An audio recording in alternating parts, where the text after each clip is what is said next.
कुंदन जी, मेरा पहला और सीधा सवाल है आपसे, इस बार मध्य प्रदेश में किस पार्टी की बनेगी सरकार और कौन बनेगा अगला मुख्यमंत्री?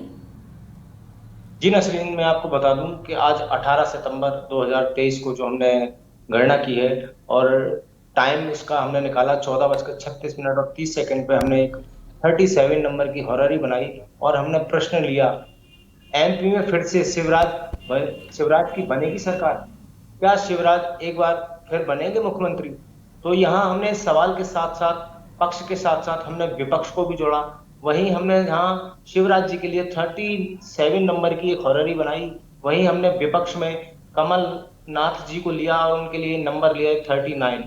39 नंबर की एक हॉररी बनाई और एक 37 की हॉररी बनाई। तो हमने देखा कहीं ना कहीं पक्ष और विपक्ष को दोनों को हमने मिक्स करने के बाद ये एक सवाल निकाला कि इस बार किसकी सरकार बनेगी मध्य प्रदेश में।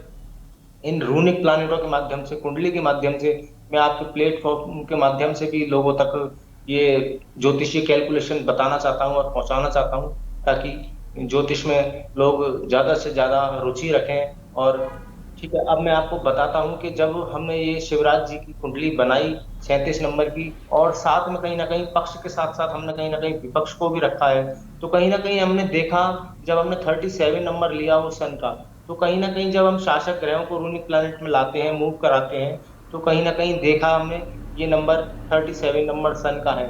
और सन अपने आप में वैसे विख्यात ही होता है, लेकिन यहाँ जब हम केपी की पद्धति से निकालते हैं तो यहाँ हमारे कुछ और ही नक्षत्रों को हमें देखना पड़ता है। नक्षत्रों के साथ साथ हमें सब लॉर्डों को भी देखना पड़ता है। तो वहां हमने देखा कि शिवराज जी के लिए 37 नंबर जो सन का है वो कहीं ना कहीं रूनिक प्लैनेटों में नहीं है। नहीं होने का मतलब कहीं ना कहीं सितारे इस बार बुलंद नजर नहीं आ रहे।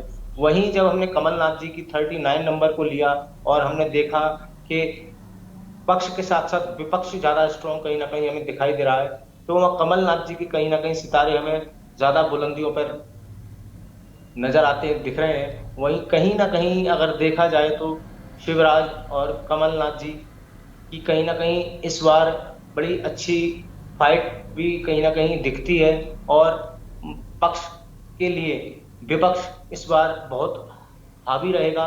और कहीं ना कहीं शिवराज जी के सितारे हमें कहीं ना कहीं डाउनफॉल में भी दिख रहे हैं। वहीं कमलनाथ जी के सितारे ज्यादा स्ट्रॉन्ग हमें दिखाई देते हैं। इस कुंडली के माध्यम से मैं आपको फिर से एक बार अवगत कराना चाहता हूं कि कहीं ना कहीं दिख रहा है इस बार शिवराज जी कहीं ना कहीं, पक्ष कहीं ना कहीं विपक्ष, इन दोनों में इतनी तारतम्यता नहीं बन पाएगी। और अगर देखा जाए तो कहीं ना कहीं कमलनाथ जी कहीं ना कहीं भारी हमें यहाँ गणना के माध्यम से दिखाई दे रहे हैं। इस कुंडली के माध्यम से दिखाई दे रहे हैं, उनके सितारे हमें कहीं ना कहीं ज्यादा बुलंदियों पर दिख रहे हैं शिवराज की सितारों की बजाय। जी नसरीन।